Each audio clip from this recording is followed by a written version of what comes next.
आज हम कक्षा 12 हिंदी पढ़ेंगे। चरित्र चित्रण जो बोर्ड परीक्षा में मोस्ट इम्पॉर्टेंट है।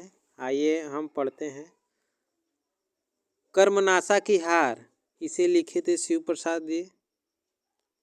ठीक है, आइए स्टार्ट करते हैं। कर्मनाशा की हार कहानी की समीक्षा। कर्मनाशा की हार शिव प्रसाद सिंह द्वारा रचित एक चरित्र प्रधान सामाजिक कहानी है। इन्होंने इस कहानी के माध्यम से समाज में व्याप्त रूढ़िवादिता और अंधविश्वास का विरोध किया है। प्रस्तुत कहानी की समीक्षा इस प्रकार है। इसका हम सारांश देखेंगे। मात्र 20 मिनट का वीडियो या 10 मिनट का वीडियो ही बनेगा, उतने में आप समझ जाएंगे। आप बोर्ड परीक्षा में बेहतरीन नंबर उठा पाएंगे। कम से कम टारगेट 90% से ऊपर तक का ही रहेगा आप लोगों का, अगर मेरे चैनल से पढ़ रहे हैं तो। कर्मनाशा की हार एक प्रधान कहानी है। इस कहानी में एक ब्राह्मण युवक कुलदीप अपने घर के समीप रहने वाली महल्ला परिवार की विधवा फूलमत से प्रेम करने लगता है। परिवार के सदस्य उसे स्वीकार नहीं करते हैं तथा अपने बड़े भाई मेरो पांडे की डांट से घबराकर कुलदीप घर छोड़कर भाग जाता है। फूलमत एक बच्चे को जन्म देती है। तभी कर्मनाशा नदी में बाढ़ आ जाती है। कर्मनाशा नदी है जिसमें बाढ़ आ जाती है, जिसे लोग फूलमत के पाप का परिणाम मानकर उसे और उसके बच्चे को नदी में फेंककर बलि देना चाहते हैं, जिससे नदी में आई बात समाप्त हो। इसका विरोध करते हुए प्रगतिशील भैरव पांडे उसे अपनी कुल वधू के रूप में स्वीकार करके गांव वालों का मुंह बंद कर देते हैं। ठीक है, इसकी कहानी ये थी। पात्र और चरित्र चित्रण, ये हेडिंग है। प्रस्तुत कहानी में मुख्य पात्र भैरव पांडे हैं। भैरव पांडे को ही कहानी का नायक भी कहा जा सकता है। इनका चरित्र चित्रण बहुत ही मनोवैज्ञानिक ढंग से हुआ है। प्रारंभ में वे लोग लाज से आतंकित हैं, लेकिन शीघ्र ही उनसे मानवतावादी दृष्टिकोण प्रस्तुत होता है। इसके अतिरिक्त अन्य उल्लेखनीय पात्रों में कुलदीप एवं फूलमत है। ठीक है ना, नायक तो यही हैं भैरव पांडे, लेकिन चर्चा कुलदीप और फूलमत का है जो प्रेम करते हैं। संवाद अब देखेंगे। संवाद, इस कहानी की संवाद योजना में नाटकीयता के साथ साथ सजीवता तथा स्वाभाविकता के गुण भी मौजूद हैं। संवाद पात्रों के चरित्र उद्घाटन में सहायक हुए हैं। इससे पात्रों की मनोविज्ञतियों का उद्घाटन हुआ है। वे संक्षिप्त, रोचक, गतिशील, सरस और पात्रानुकूल हैं। अब हम देश काल और वातावरण पढ़ेंगे।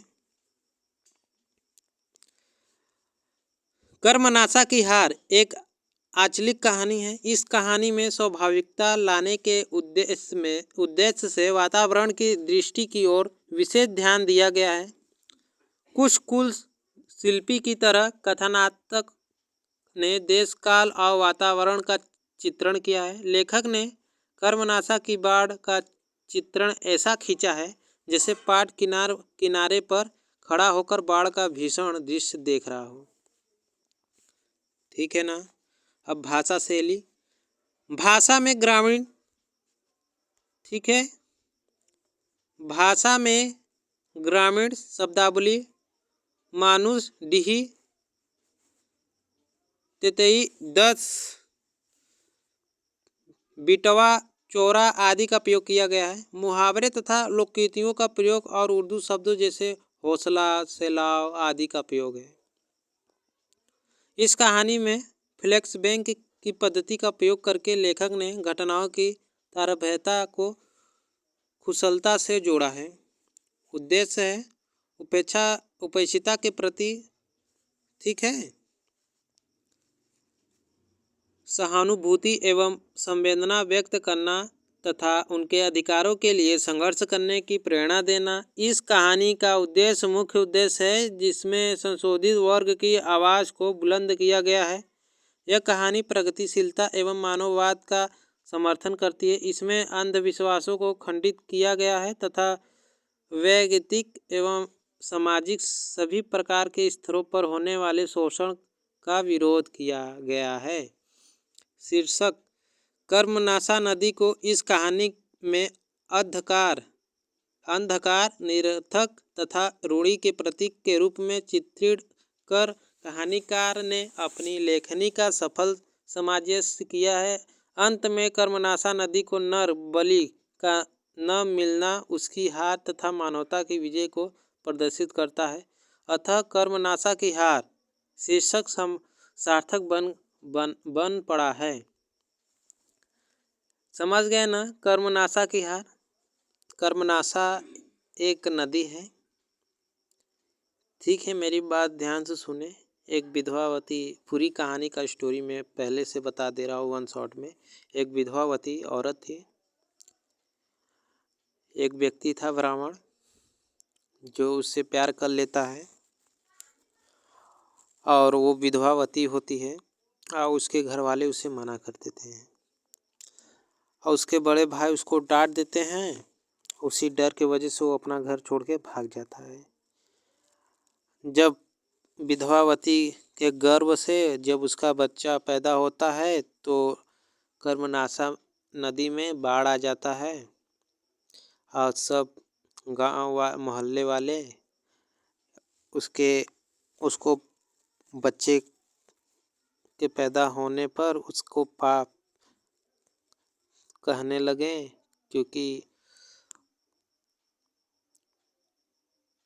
उसको विरोधी ठहराने लगे। कहें कि ये पापीन है, इसी की वजह से बाढ़ आया है। और उसको बचाने के लिए भैरव पांडे उससे शादी कर लेता है। भैरव पांडे का चरित्र चित्रण देखेंगे, ठीक है।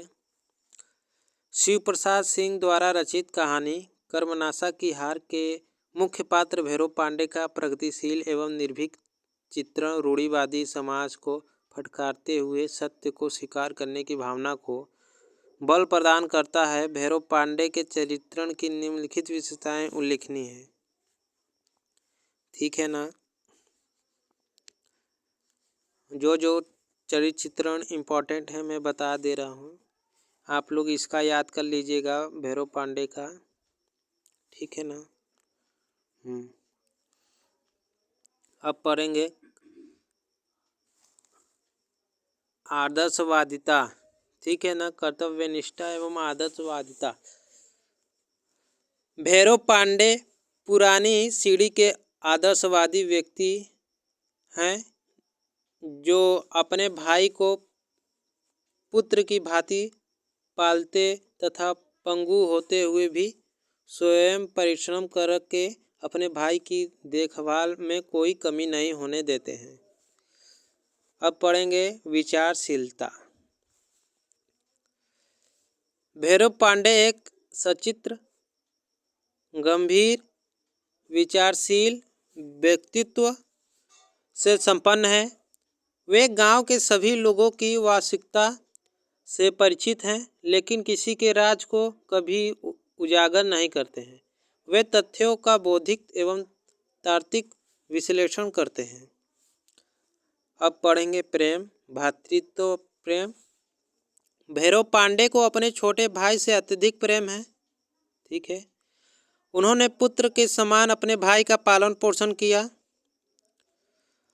इसलिए कुलदीप के घर से भाग जाने पर पांडे दुख से सागर में डूबने उतरने लगता है। ठीक है, बहुत दुखी हो जाते हैं। मर्यादावादी और मानवतावादी, ठीक है, हेडिंग है।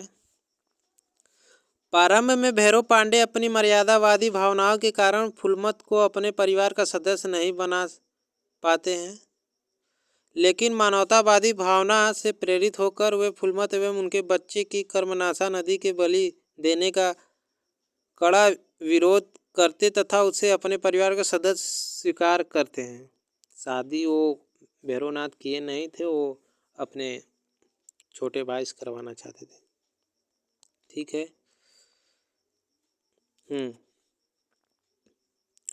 प्रगतिशीलता, हेडिंग है।